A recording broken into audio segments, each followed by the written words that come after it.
Глава 51. Гигантский человек показывает свою силу. Как только благоуханная намотка шелка отравляет организм, этот яд проникает в кровеносные сосуды и постепенно распространяется по всему телу. Для простых смертных это не представляет никакой опасности, но для культиваторов этот яд становится фатальным спустя какое-то время.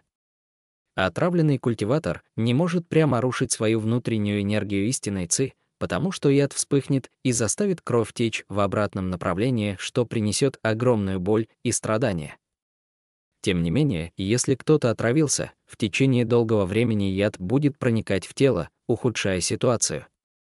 Даже если человеку удалось несколько и правильно восстановить контроль над своей истинной ци, он или она должен будет по-прежнему потреблять противоядие ежедневно. В противном случае происходят медленные изменения в костях, заставляя организм чахнуть. Тело скручивается, парализуется и не может двигаться. В итоге тело тает в луже грязи. Страшнее всего, что как только яд проникает в кости, уже ничего не может быть сделано, чтобы остановить процесс. Индивидуум может рассчитывать только на длительное лечение, чтобы выжить. Яд не будет действовать какое-то время, вместо этого он будет незаметно и медленно проникать в тело жертвы. Яд состоит из различных продуктов, многие из которых могут быть заменены. Хотя конечный продукт будет такой же, специфическая токсичность для человека, который состряпал его, делает яд уникальным для своего создателя. Естественно, противоядие также будет уникальным. Только тот, кто изготовил яд, сможет назначить правильное противоядие и подавить его токсичность.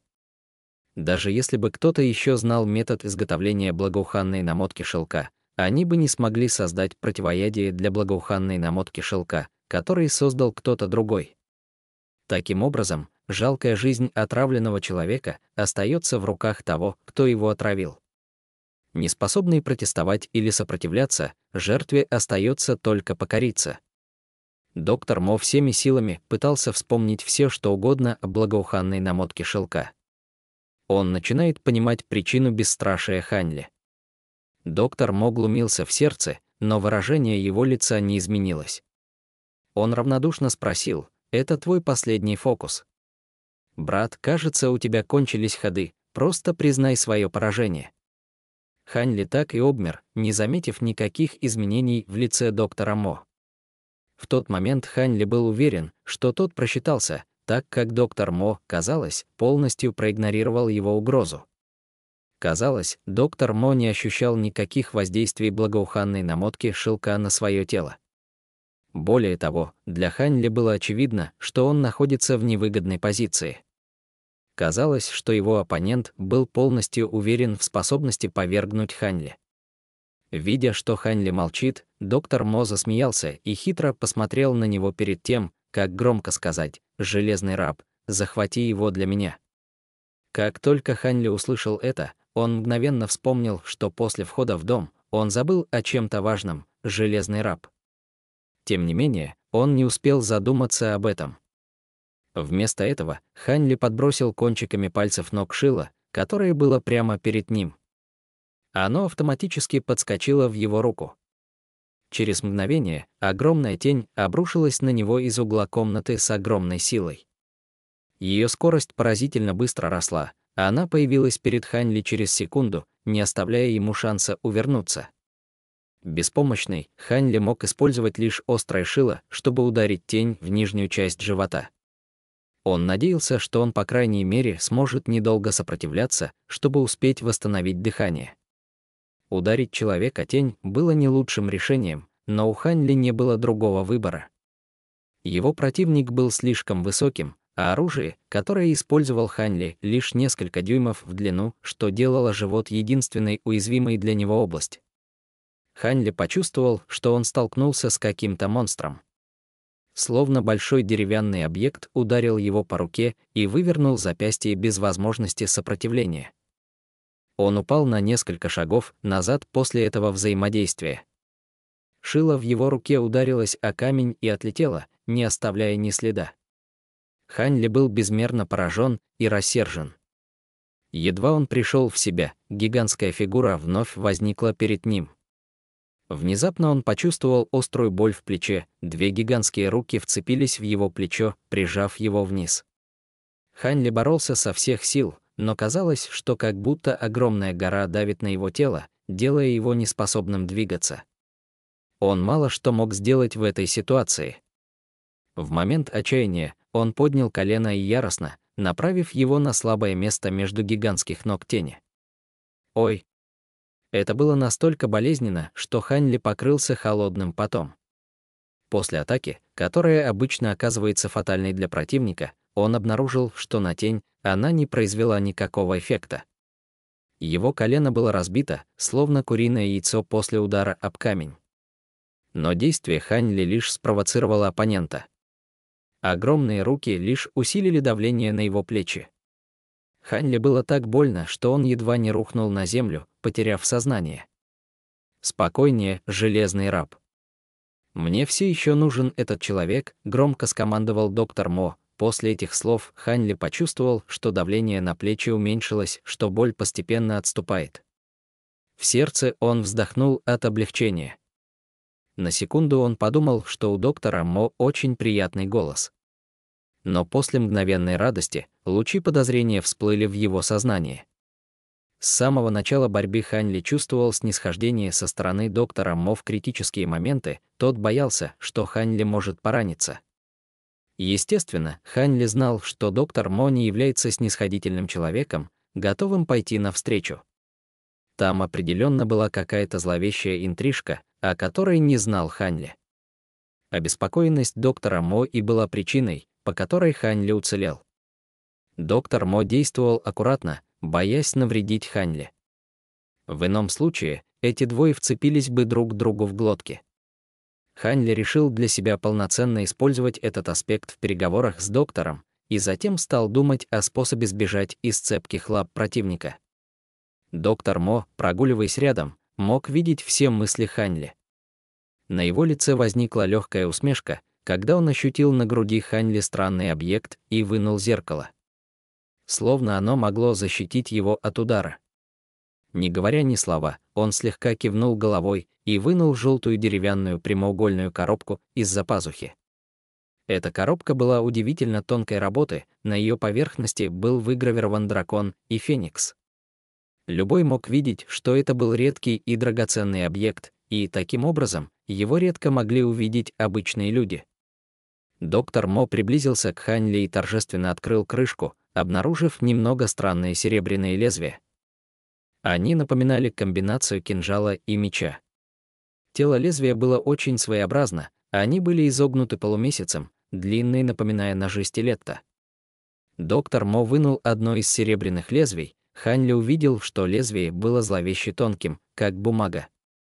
Холодный свет поблескивал на поверхности лезвия, и Хань Ли понимал, что клинок был острым, как бритва. Человеческую плоть так же легко порезать им, как и одежду. Конец рукоятки серебряного ножа был еще более странным. На наконечнике был выгравирован зловещего вида демон-верховодитель с рогами и плотно закрытыми глазами. Доктор Мо поднял зловещий клинок и, понимающе взглянул на Хань Ли краешком глаза. Это действие привело Хань Ли в ужас.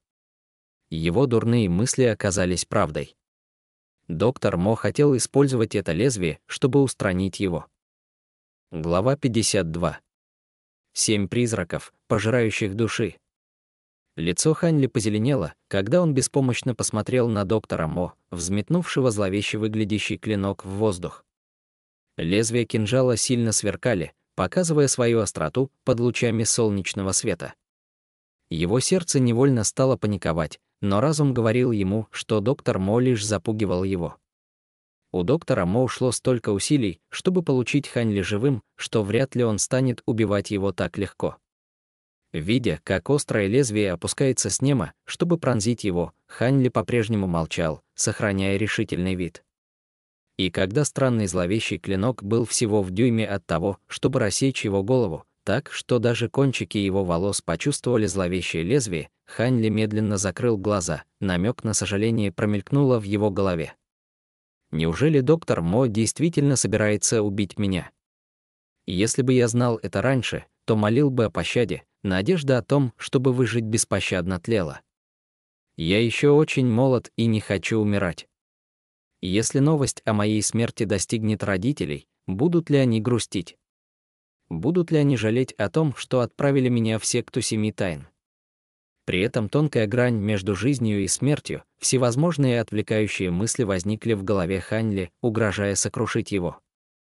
Внезапно Ханьли, казалось, испытал все радости и горести жизни в этот миг, обрев просветление в вопросах жизни и смерти. Кача. Раздался зловещий звук рассечения человеческого тела. Что происходит? Ханьли открыл глаза от удивления. Когда он сделал это, то был шокирован.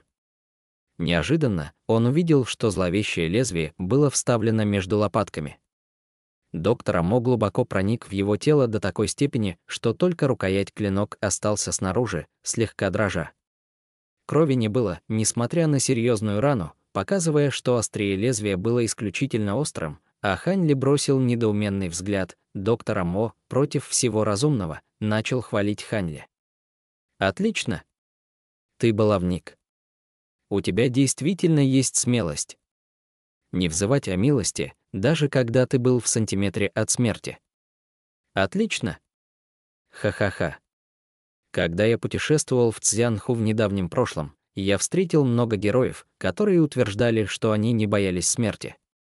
Но в момент, когда они были в моих руках, даже под малейшим давлением, они мгновенно превращались из провозглашенных героев в трусов, падая на колени и моля о пощаде. Ханьли замер. Он запинался бессвязно, не зная, что ответить. Ранее он почти сдался и чуть не запачкав штаны. Только стиснув зубы, ему удалось не вскрикнуть. Также в своем сердце он верил, что доктор Мо не убил бы его просто так, и он, к счастью, прошел этот тест. Кроме того, Ханьли также имеет свою гордость, так как человек, и он не желает менять свою позицию, просить у доктора Мо милосердия. Ханьли не был уверен, должен ли он радоваться или расстраиваться. В то время, как множество мыслей витали в голове Ханьли, доктор Мо быстро схватил оставшееся лезвие и начал прокалывать каждую часть своего тела, как только был способен, оставляя на поверхности лишь зловещие рукоятки. После того, как Ханьли оправился от шока, он осознал, что 7 острых лезвий пронзили тело доктора Мо.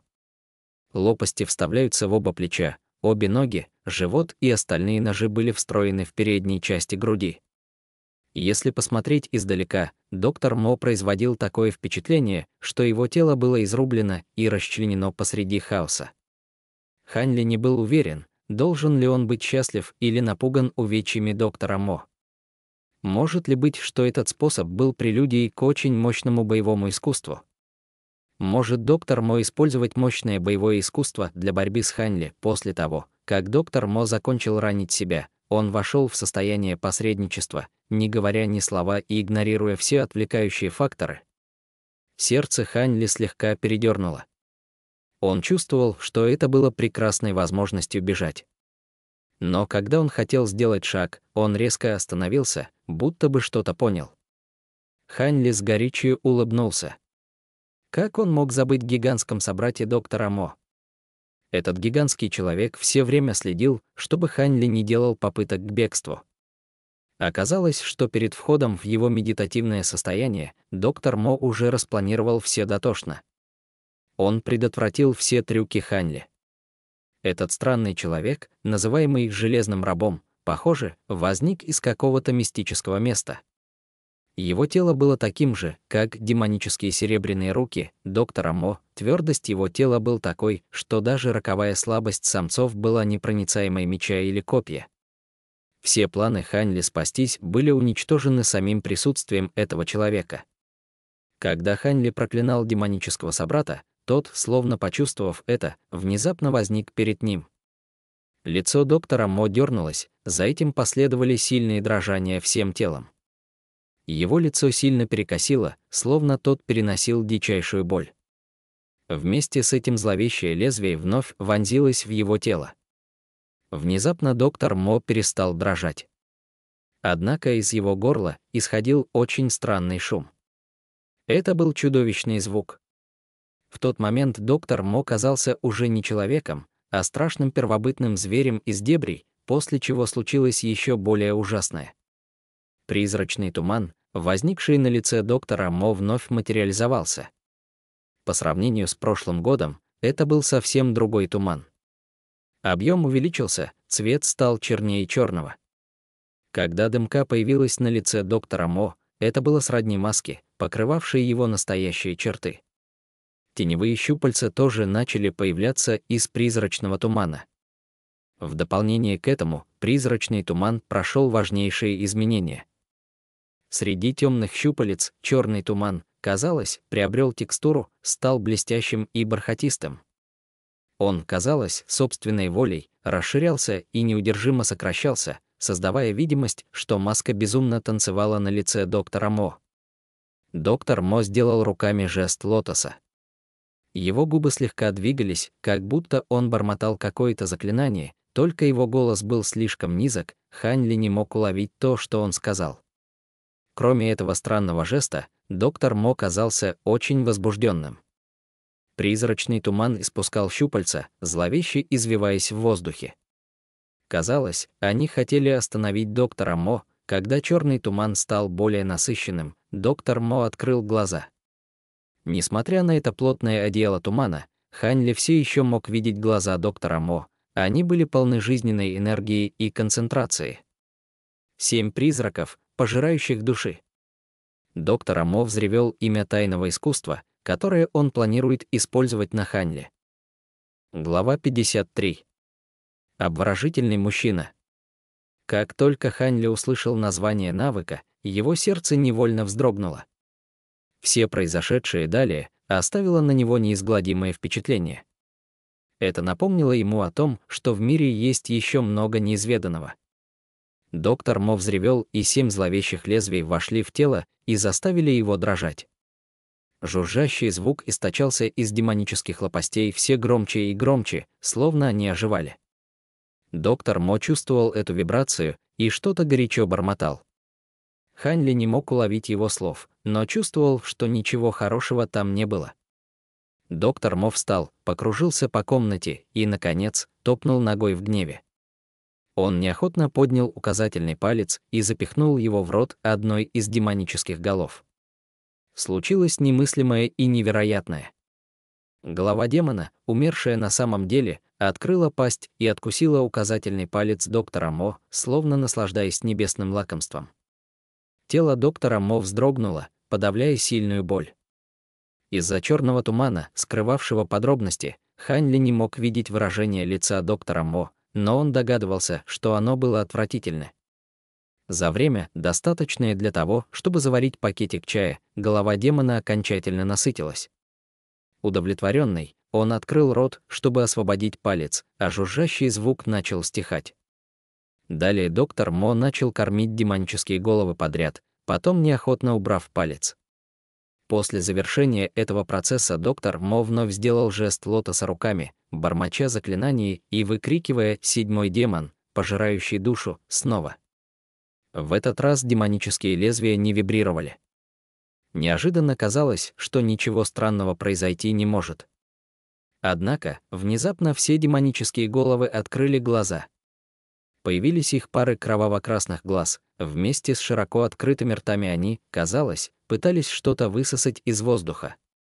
Призрачный туман на лице доктора Мо начал биться в конвульсиях и расширяться, словно чувствуя опасность. Движения щупалец стали интенсивней, но все же оставались безрезультатными. Появились 7 тончайших полос из черных ниток на верхней части призрачного тумана, выстраивая кровавые дуги в воздухе. Следуя невидимой энергии, линии черных нитей точно обращались в сторону демонических голов и были ими съедены. Хань Ли смотрел в немом оцепенении. Все происходящее перед ним было скрыто призрачным туманом, однако все эти действия глубоко запечатлелись в его памяти. Он был так близко, что когда рот головы был открыт, он мог видеть ее зубы. Это был первый раз, что Хань Ли имел такой близкий контакт с таинственными энергиями из другой плоскости бытия. Он был восхищен и ошеломлен. Демонические головы из непонятного зловещего лезвия и призрачный туман на лице доктора Мо, который исходит из тяжелого демонического воздуха. Это явление не может быть объяснено здравым смыслом. Раньше Хань Лие верил в сверхъестественное. Если бы он не пережил все это сегодня, то и до сих пор бы не верил. Как мог Хань Ли не нервничать? Элементы истории из мифов и легенд были на самом деле прямо перед его собственными глазами. На данный момент Хань Ли был в смятении. Зная, что он был целью, он не был уверен, как он должен реагировать на эти крайне странные, бесчеловечные силы. Постепенно призрачный туман на лице доктора Мо медленно начал рассеиваться. Объем туман заметно поредел, так как демонические головы сжирали его, оставляя за собой последний слой тьмы, и в результате лишь слабая тень осталась на лице доктора Мо. Когда дымка исчезла, черты лица доктора Мо медленно стал видимыми, но в тот момент Хань Ли увидел лицо доктора Мо, он был ошеломлен и стал пялиться как дебил. Было слишком много вещей, ошеломивших его. Однако то, что он увидел сейчас, перевешивало все, произошедшие до этого. Открытые черты лица принадлежали мужчине около 30 лет, в расцвете сил. Кто знал доктора Мо в течение долгого времени, не смогли бы его узнать сейчас. Ему удалось восстановить по крайней мере несколько десятилетий своей жизненной силы, лицо со следом от героизма, глаза со слепительной прелести и холодной улыбкой на губах, независимо от того, как вы смотрите на это было лицо, полное харизмы, лицо обворожительного мужчины. Глубоко манящий и завораживающий взгляд — это было лицо, сужденное быть лицом сердцееда. Независимо, малолетние девочки или старые знойные дамы, нет женщины, которая могла бы защищаться от такого шарма. При малейшем движении пальцев он мог получить любую, безусловно, женщины отдают себя в его объятия, не в силах вырваться из реки любви и одержимости. Посмотрев на лицо доктора Мо, Хань Ли почувствовал, что что-то грызет его душу. Оказывается, этот обворожительный красавчик может вызывать зависть других мужчин. В то время, как зловещий туман рассеивался и был сожжен демоническими головами, Хань Ли вспомнил, что доктор Мо говорил ему, когда тому было только 30 лет. Это было только из-за несчастного случая во время восстановления от серьезных травм, которые истощили его жизненные силы, и он стал старым и дряхлым. Судя по всему, по крайней мере до этого момента, доктор Мо не врал ему. Должно быть, это настоящее лицо доктора Мо. Просто доктор использовал методы, чтобы сделать внешность слишком загадочной и непостижимой. В тот момент Хань Ли понял, что не только с лицом, но и с телом доктора произошли чудесные изменения. И сине-черные волосы, крепкое тело, без всяких сомнений доктор Мо был в своей лучшей форме. Но почему, если доктор был способен восстановить свою жизненную энергию, он изо всех сил пытался меня поймать? Спросил себя Хань Ли. Оправившись от шока, Хань Ли понял, что все еще находится в большой опасности. Нейроны его мозга быстро заработали, постоянно анализируя все, чтобы найти путь к отступлению. Хань Ли казалось, что доктор Мо был поражен немотой. Доктор Мо был просто стоял молча. Прошло некоторое время, он, наконец, поднял руку. С выражением, которое было сродни взгляду на драгоценного новорожденного, доктор Мо внимательно любовался новой блестящей и бархатистой кожей. Осмотрев себя, он медленно закрыл глаза, подперев подбородок на ладони и нежно лаская его, как будто он наслаждался давно ушедшим ощущением молодости. Глядя на нарциссизм доктора Мо, Хань Ли почувствовал рвотные позывы. Он не мог понять, что доктор Мо чувствовал сейчас, это пьянящее чувство восстановленной жизненной силы. «Старший Мо, похоже, ты полностью восстановил свои жизненные силы, хе-хе, позвольте мне поздравить вас первым. Кажется, что вы больше не нуждаетесь в помощи ученика, поэтому ты можешь позволить ученику уйти с крючка. Неважно, какие проблемы у вас в будущем, ваш ученик поможет вам без вопросов». Хань Ли исходил из терпения.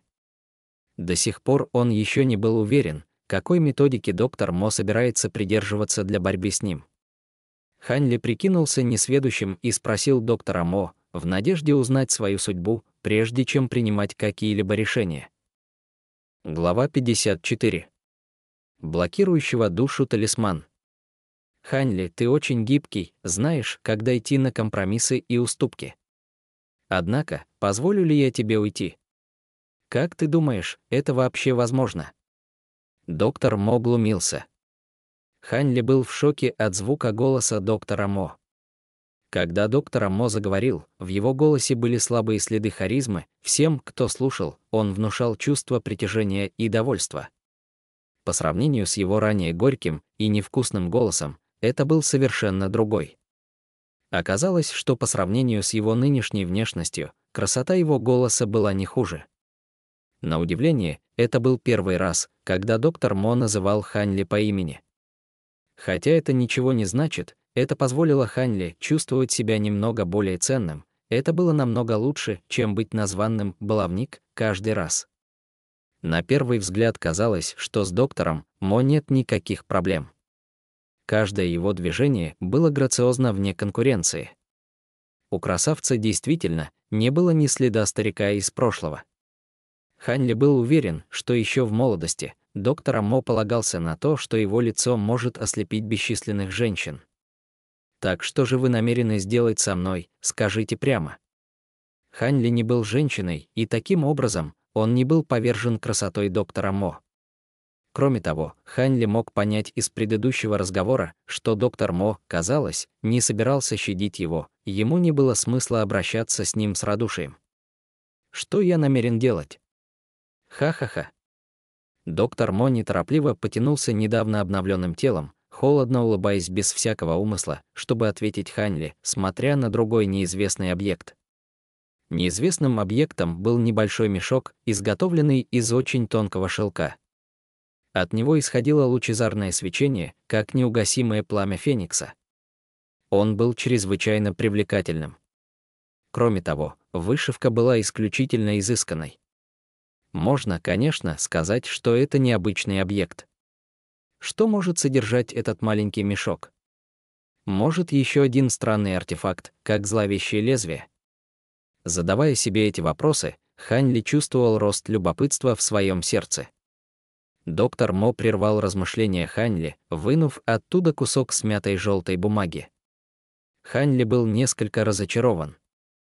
Однако он знал, что больше обычного в элементе, тем труднее предвидеть его использование.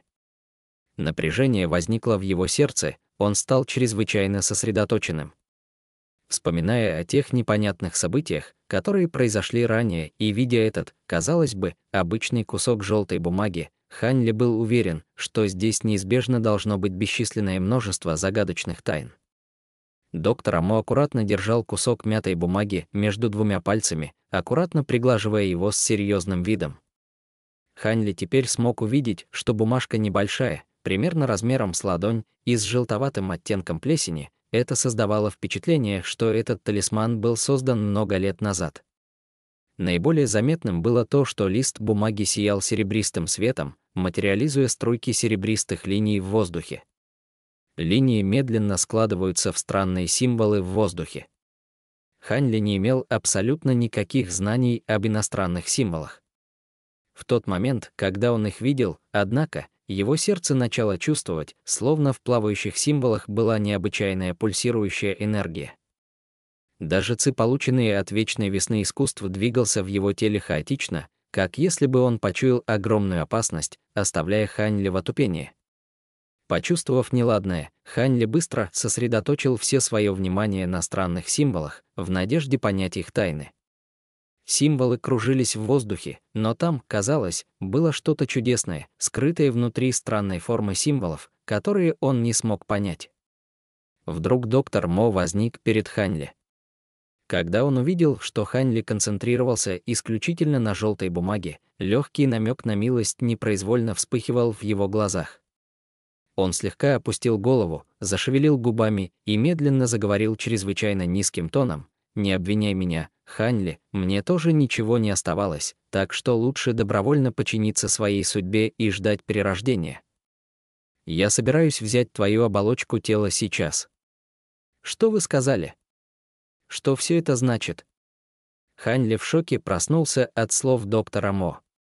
Он был так напуган, его душа почти рассыпалась и вылетела из его тела. Он чувствовал, что судьба худшая, чем смерть случится с ним на мгновение. Хань Ли уже не волновала угроза гигантских собратьев за ним, и он отчаянно боролся за свою жизнь. Спрятанные в его одежде, он надеялся на еще несколько предметов, которые могут оказаться полезными в отвлекающем маневре, тем самым давая ему путь к отступлению. Железный раб, подави его полностью, даже не дайте ему шанс сбежать.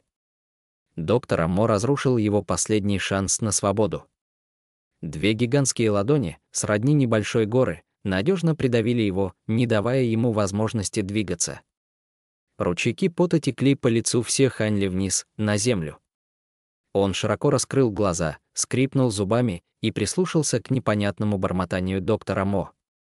Как только доктор Мо начал скандировать, кусочек желтой бумаги, зажатый между пальцами доктора Мо, начали интенсивно трепетать при звуках заклинания, несмотря на отсутствие ветра.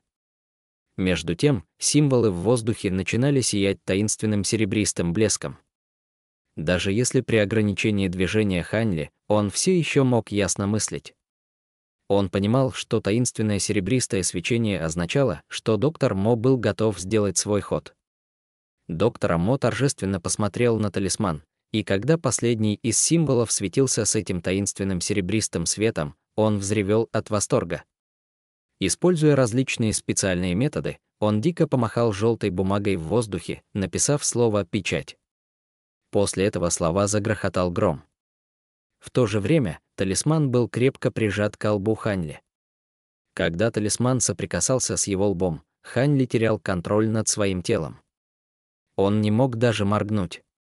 Несмотря на это, он все еще был в состоянии смотреть и слушать.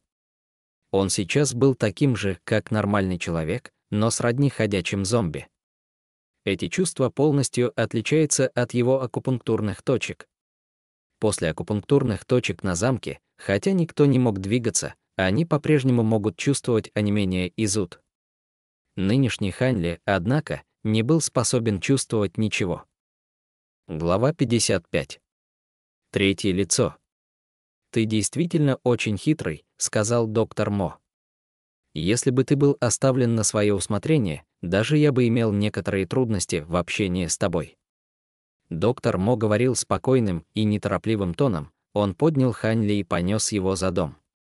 Было все еще очень жарко, что заставило Хань Ли чувствовать, что хотя он думал, что он был в доме в течение длительного времени, события длились короче, чем он ожидал. Доктор Мо продолжал легко носить Хань Ли, как если бы он был невесомым, он шел спокойно, минуя сад медицины и прибыв к отдаленной скале. Молчаливый гигант продолжил следовать по стопам доктора Мо, отказываясь покидать его, будто он был его тенью. Присмотревшись, Хань Ли понял, что выбоина в скале была каменной комнатой, которую он никогда не видел раньше. Этот номер был похож на каменный номер, который Хань Ли знал прежде, но этот камень-номер был покрыт слоем известковой покраски.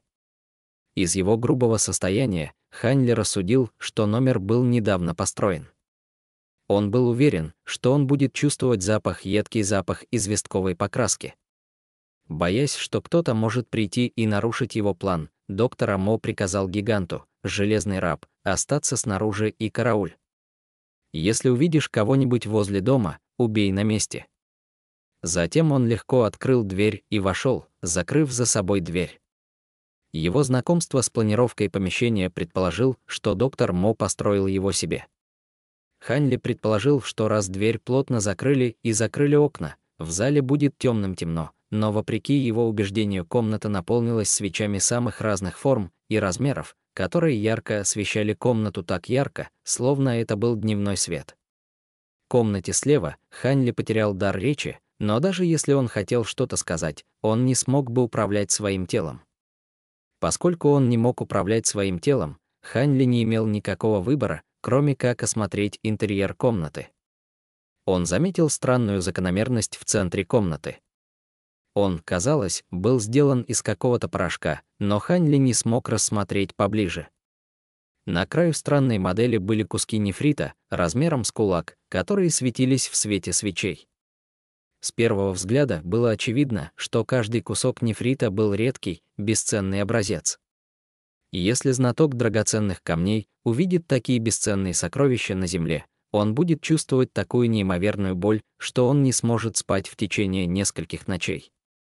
На этот раз Хань Ли почувствовал, как его тело грубо брошено доктором Мо. Его тело издало падающий звук, он упал в центре комнаты телом вверх.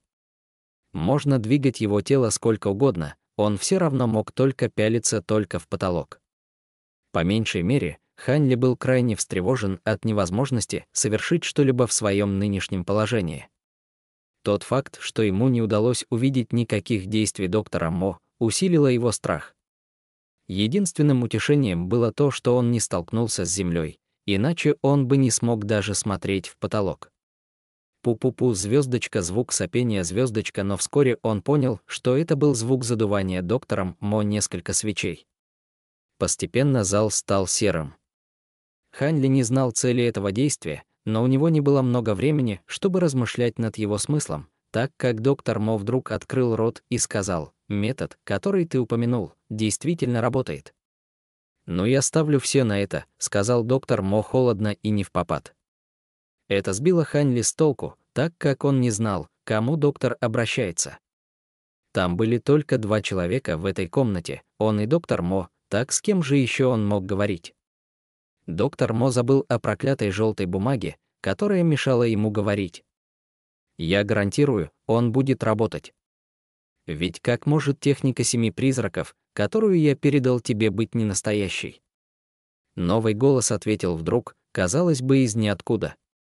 В этот момент Хань Ли был удивлен неожиданным появлением нового персонажа, потому что количество всех странных вещей, которые он испытал за последние несколько часов, значительно превысило количество, которое он слышал за последние несколько лет. Вместо того, чтобы изумляться, Хань Ли спокойно определил по звуку голоса человека, что это должен быть молодой человек в возрасте около 20. Хэн. Какой смысл, если это заканчивается не на полпути? Сразу после этого доктор Мо испустил череду проклятий, что не вызвало реакции Хань Ли. В этом хамстве не было ничего особенного от доктора Мо, но его внезапное превращение в милого мальчика сделало эти грязные слова неуместными. «Если ты вдруг выкинешь трюк в конце, чтобы я упал в твою ловушку, то кто я после этого?» Не дожидаясь ответа молодого голоса, доктор Мо продолжил: «Я не хочу слышать твои никому не нужные гарантии. Я знаю, что ты уже мертв, так как я был тем, кто убил тебя. Неужели ты бы не захотел мне отомстить и постараться искать любую возможность, чтобы взять реванш? Ты думаешь, что можешь обмануть меня?» Не давая собеседнику ни единого шанса опровергнуть его, доктор Мо говорил почти так, как будто у него отбирали этот шанс излить все свои накопившиеся мысли и переживания. Таинственный мужчина не реагировал на разглагольствование доктора Мо. В результате, единственным слышимым звуком в молчании каменного зала было дыхание доктора Мо. Хань Ли не мог не покрыться холодным потом, так как он узнал, что загадочный молодой человек скончался. Что бы мог сделать ему какой-то призрак, не так ли? Кроме того, исходя из тирады доктора Мо, казалось, что этот использованный им странный метод он узнал от человека, которого он убил. Таинственный человек, наконец, ответил возмущенно: «Ну что еще ты от меня хочешь? Я уже проклял моих предков, моих родителей, всю мою семью и даже мою фамилию, ты все еще не удовлетворен». Услышав это, Хань Ли не мог помочь, но чувствовал, его сердце скачет от ударов. Он понял, что таинственный человек был настолько извращенный и безумный, что он проклянет многих из членов его семьи, только чтобы завоевать доверие доктора Мо. Сначала он испытал чувство связи, как они оба, казалось, были в бедственном положении, но это чувство быстро исчезло. «Ты прав. Ты ничего не можешь сделать для меня сейчас, поскольку твой организм был уничтожен, оставив позади свою душу. Ты не можешь даже увидеть свет, и как мало сил у тебя осталось, это бесполезно против меня», доктор Мо сказал медленно и целенаправленно для того, чтобы сохранить свой вид.